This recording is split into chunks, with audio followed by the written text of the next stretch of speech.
आइए मित्रों,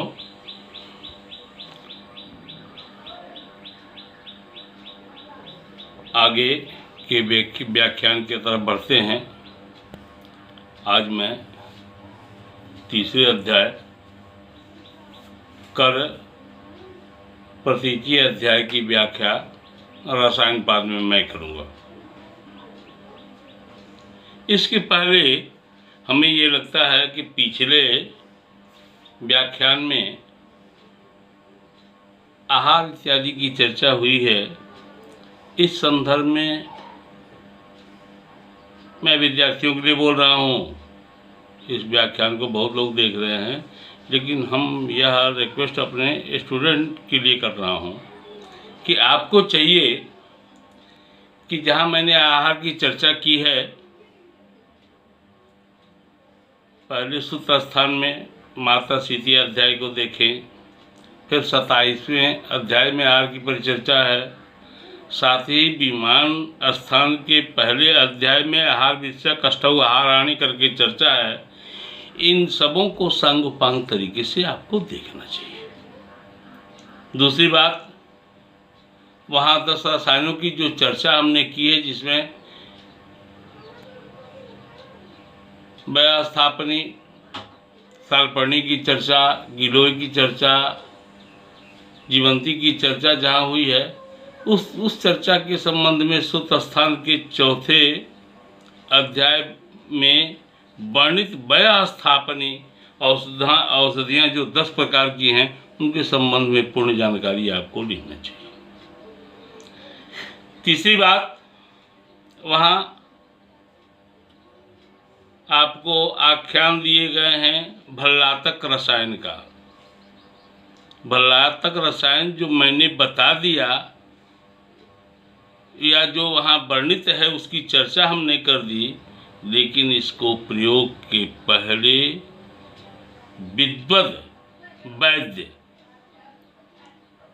जो दृष्टकर्मा भी हो, ऐसे चतुर्वैद्य के सानिध्य में भल्लातक रसायन का प्रयोग होते हुए आपको देखना चाहिए।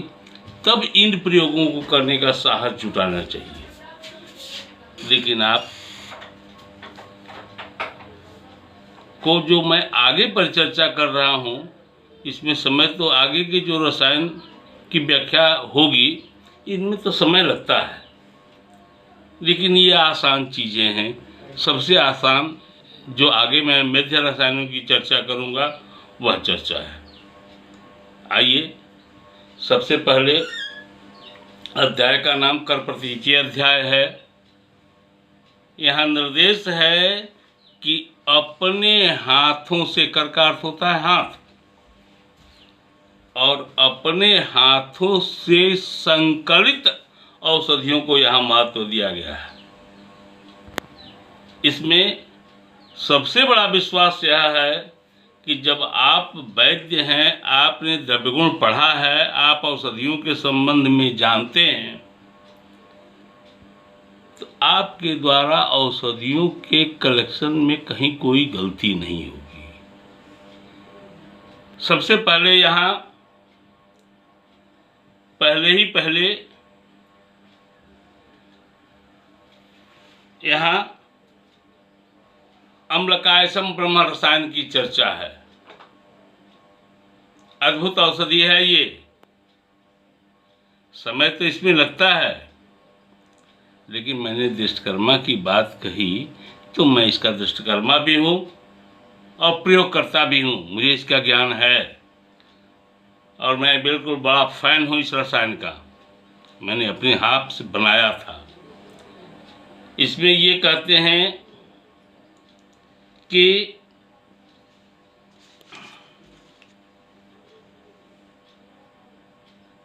आंवला का जब मैच्योरिटी आ जाता है, तो लगता है कि अक्षय नमी वगैरह से आंवले खाए जाने लगते हैं, और यह प्रयोग शुरू हो जाता है नवंबर में। लेकिन यहाँ ये कह रहे हैं कि फाल्गुन महीने में जब काफ़ी मैच्योरिटी आंवले में आ जाए, पूर्ण रस भीर से परिपूर्ण हो जाए आंवला, ऐसे आंवले को, स्वस्थ आंवले को, जो विदग्ध नहीं हो, कीड़े नहीं खाए हों, जमीन पे गिर नहीं गया हो या अपक्व हो, मतलब वो कहीं कहीं पंचभूतात्मक स्थिति उसकी गड़बड़ हो जाती है, तो कोई फल एकदम बिल्कुल छोटा सूख गया हो या कोई आधी व्याधि लग गई हो, ऐसे फलों को नहीं, बिल्कुल परिपक्व फलों को अपने हाथों से वैद्य कलेक्ट करें, तोड़े, और तोड़े हुए आंवले को बीज अलग करके छोटे छोटे टुकड़े में बांट करके उसको सुखाए और उसका चूर्ण करें। चूर्ण जब परिपूर्ण हो जाए तो ये जितना आंवला आप लिए हैं और जितने का चूर्ण किए हैं, उन चूर्णों को 21 बार भावित करना है।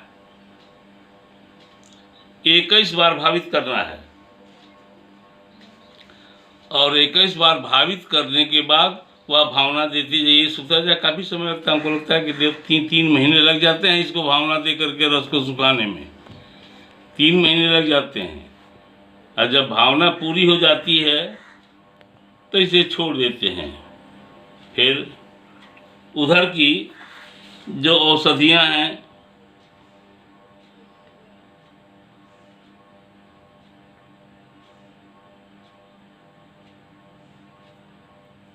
उसमें यहाँ ये कह रहे हैं कि फिर इसे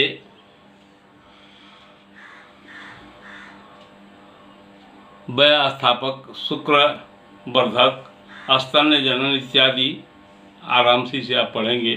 इन औषधियों को लेकर के इनके काढ़े बनाए जाए और काढ़ा बना करके छान लिया जाए और काढ़े में इन औषधियों को फिर से द्रवीभूत किया जाए और वह कंडी के आग पे धीरे धीरे पकाया जाए। जब पक करके यह औषधि पूर्ण गाढ़ा हो जाए तो इसे बाहर निकाल करके सुखा लिया जाए। सुखाने के बाद बिल्कुल पत्थर की तरह यह हार्ड हो जाता है, काला काला पत्थर दिखाई पड़ेगा। फिर इसे चूर्ण करना है और इसमें गाय का घी और शहद मिलाया जाता है। हमको लगता है कि च्यवनप्राश इत्यादि को डायबिटीज वाले लोग जब खाते हैं तो उनको कठिनाई होती है, या डायबिटीज भी जिनको हो उनके खाने लायक रसायन है। और मैंने तो इसे पूर्णतः 1 साल तक सेवन करके देखा है, जबकि इसका काल जो है कम से कम 3 साल तक लगातार सेवन करना है। 1 चम्मच सवेरे, 1 चम्मच शाम में, नहीं शाम में हो जाता है तो सवेरे खा लीजिए, उसी विधान से खा लीजिए जो प्रथम पाद में बताया गया है कि रसायन खाने के बाद जब पच जाए तब आपको भोजन करना है, उस विधान से। आइए इसके बाद एक और चमत्कारिक प्रयोग जो यहाँ दूसरे केवल अम्लक रसायन कह करके ये परिणित है, लेकिन इसके पहले मुझे विश्वास, पहले वाले में जो अम्लकाश ब्रह्म रसायन में बोल रहा था, इसके पहले उसका बड़ा महत्व प्रतिपादित है। यहाँ देखिए 4था और 5वां 6ठा श्लोक, इनमें कहा है एतद् रसायनम पूर्वम वशिष्ठ कश्यपो अंगिरा। ये इतने बड़े बड़े महर्षि इसका सेवन किए। जमदग्नि, भरद्वाजु, भृगु अन्य च तद्विधा, उनके तरह ही अन्य ऋषि भी तद्विधा प्रयुज्य प्रयता मुक्ता श्रम व्याधि जलाभया। तो इसका प्रयोग करके जो श्रम से वो त्रस्त थे, जिनको बुढ़ापा आने लगा था, उनके जो मांस थे वो क्षीण होते जा रहे थे, मसल स्टोन घट करके लुंज पुंज हो गया था। ऐसी अवस्था में उन्होंने इस केवल अम्लकाश ब्रह्म रसायन का सेवन किया और सेवन करने के बाद लास्ट में जो कहते हैं यावद ऐक्षम तपस्ते तेसु, जब तक चाहे तपा, उसके बाद ये जब तक चाहे तपस्या किए और युवा बनकर के जीवन जीते रहे।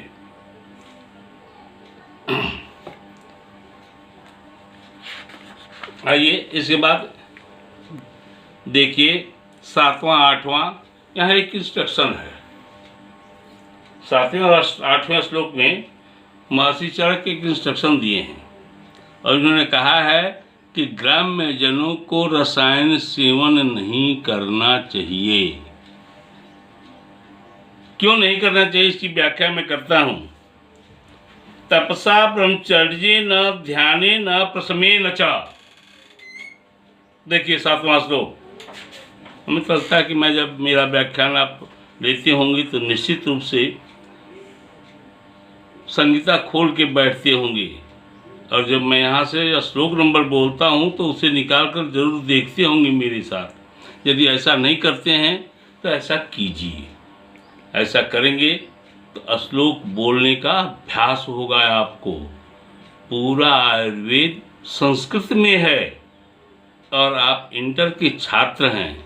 संस्कृत का अभ्यास आपको नहीं है, अभ्यास गुरु के साथ करने पे अभ्यास हो जाता है। इसलिए आप पुस्तक खोल के बैठे। यहाँ लिखा 7वें श्लोक में कि तपसा ब्रह्मचर्ये न ध्याने न प्रसमे न च रासायन विधाने न काल युक्ते न च आयुषा। ब्रह्मचर्य का पालन करते हुए, तपस्या सहित रहते हुए और ध्यानावस्थित होकर के अपने मानसिक विकारों को बिल्कुल स्थिर करके। यह तो रसायन का विधान है। आप तो हनुमान चालीसा का भी पाठ करते हैं तो यह काम नहीं करते हैं, जबकि तुलसी ने पहले ही लिख दिया कि श्री गुरु चरण सरोज रजा निजमन मुकुर सुधार। निजमन मुकुर सुधार, यही बात यहाँ आचार्य चरक भी लिख रहे हैं कि अपने मानसिक विकारों को छोड़ दीजिए, अपने सारे चिंतन प्रचिंतन को छोड़ करके इस रसायन का सेवन कीजिए, जिससे मानसिक बल आपका बना रहेगा तो शारीरिक अवस्था आपकी ठीक हो जाएगी। लेकिन मानसिक रूप से यदि आप चिंतित हैं तो रसायन सेवन से कोई लाभ आपको नहीं मिलेगा। इन्होंने कहा कि स्थिता महर्ष पूर्व नहीं किंचित रसायनात्, जब तक चाहे जीवन जीते रहे। और लास्ट में कह दिया इन्होंने ग्राम्यानाम अन्य कर्माणाम, ग्राम्यानाम अन्य कर्म कार्याणाम सिद्ध्यत्य प्रयतात्मनाम। ग्रामीण जन या गांव की बात, गांव और नगर का अंतर यहाँ पर आप नहीं करेंगे। इसलिए नहीं करेंगे कि उस अवस्था में लिखी गई पुस्तक ग्राम्य और नगर को डिवाइड नहीं कर रही है, लेकिन इनका कहना है कि समाज में रहने वाले और ग्राम में निवास करने वाले जजावर ऋषियों से इतर जो लोग हैं वह नानाविध चिंतनी से घिरे रहते हैं। पारिवारिक चिंतक, लोगों की चिंता, यह नहीं हुआ, वह नहीं हुआ, वह कार्य बाधित हो गया, वह कार्य बाधित हो गया। इस तरह से कार्यों में लगे हुए जो लोग हैं उनको रसायन लाभ नहीं पहुंचाता या लाभ नहीं करता। इस श्लोक से यही निर्देशित कर रहे हैं महर्षि।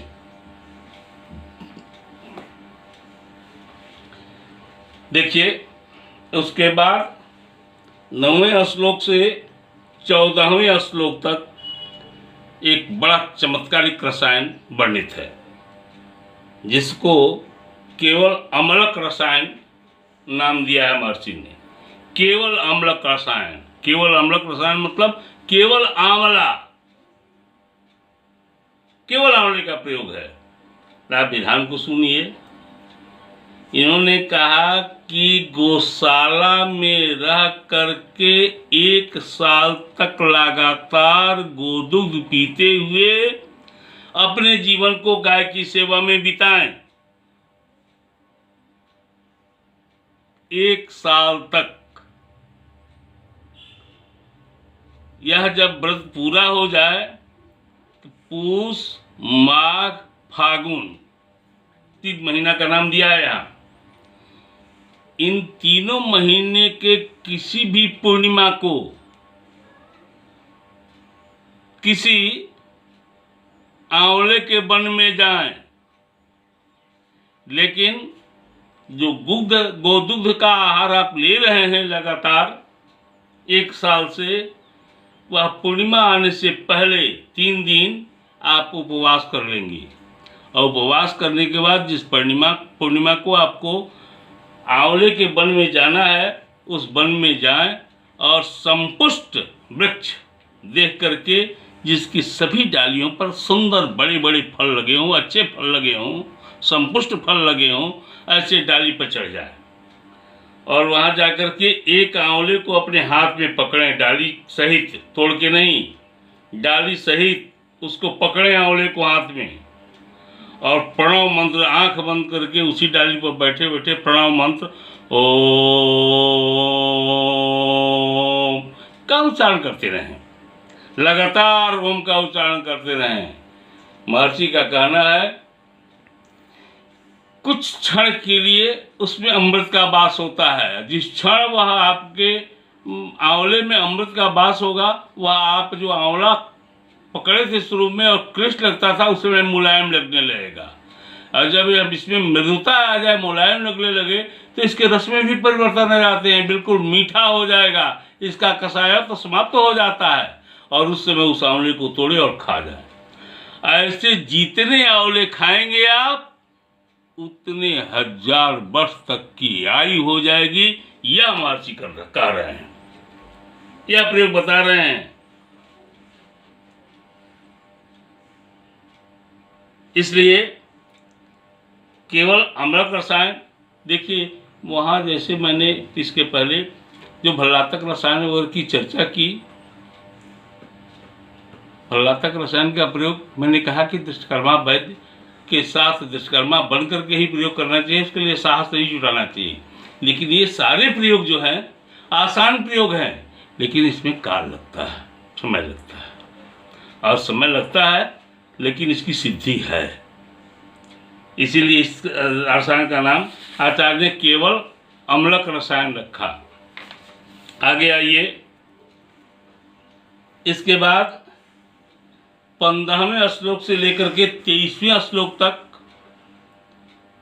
लौह आदि रसायन की चर्चा है। इसमें लौह चूर्ण बनाना है, कीतने का पत्थर काटेंगे आप, लाल करेंगे, तैली तकरे गवाम मूत्रे कह करके आप पहले भी वैसे में पढ़ करके आए हैं, लेकिन करीब करीब यहाँ भी वही विधान है, जिससे बिल्कुल लोहा भस्म बन जाता है।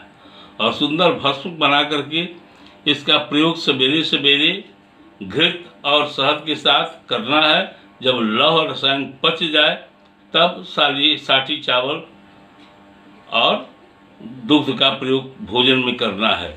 लगातार इसके सेवन से रसायन होता है और रसायन से होने वाले सारे लाभ इसके द्वारा लिए जाते हैं। इसके बाद 24वें श्लोक से 29वें श्लोक तक ऐन्द्र रसायन की चर्चा है।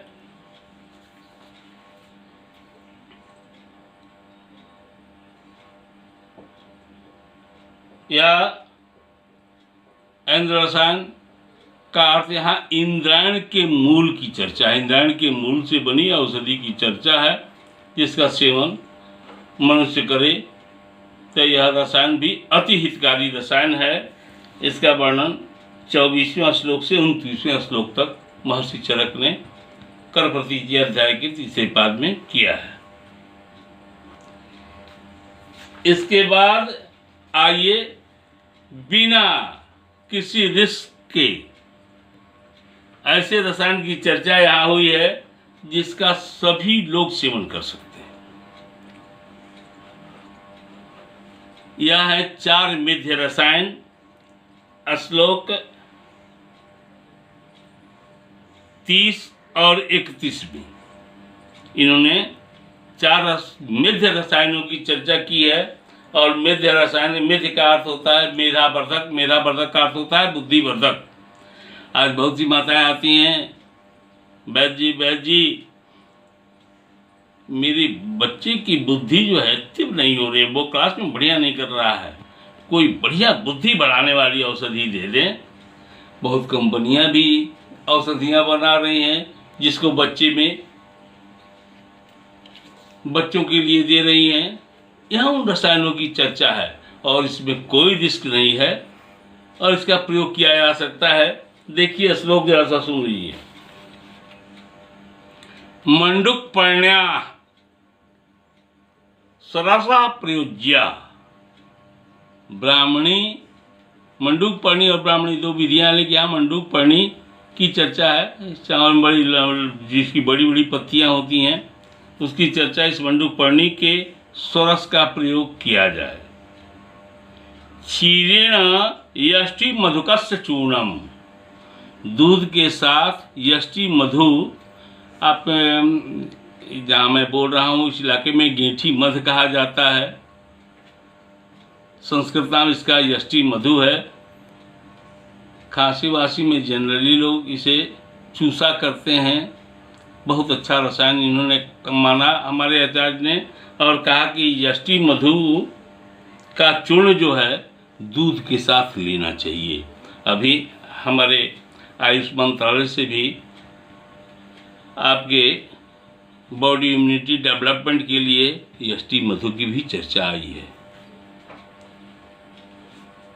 रसो गुणच्यास्तु समूल पुष्प्या। इन्होंने कहा कि गुड़ची का रस पीना चाहिए। गिलोय गिलोय जिसे आप कहते हैं वही गुड़ची है। फिर उसके बाद ये कह रहे हैं समूल पुष्प्या कल्कः प्रयोज्य खलु शंख पुष्प्या। शंख पुष्पी एक जड़ी होती है, दूधिका की तरह छोटे छोटे पौधे में, और फूल इसका शंख के समान होता है। उस शंख पुष्पी का इन्होंने कहा कि समूल पुष्प्या, माने पूरे पंचांग को, मूल भी हो, पत्ता भी हो, फूल भी हो, डंठल भी हो, सबको पीस करके कल्क बना करके शंख पुष्पी का दिया जाता है। क्या होगा, तो सिर्फ ये मेधा संवर्धन नहीं करती, आगे इन्होंने लिख दिया आयु प्रदान,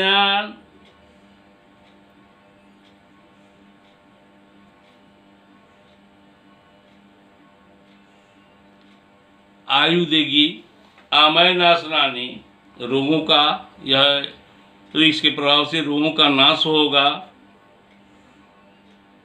अग्नि का संवर्धन होगा, स्वर संपुष्ट होगा और मेधा की वृद्धि होगी। इस तरह से इन चारों मेध रसायनों को का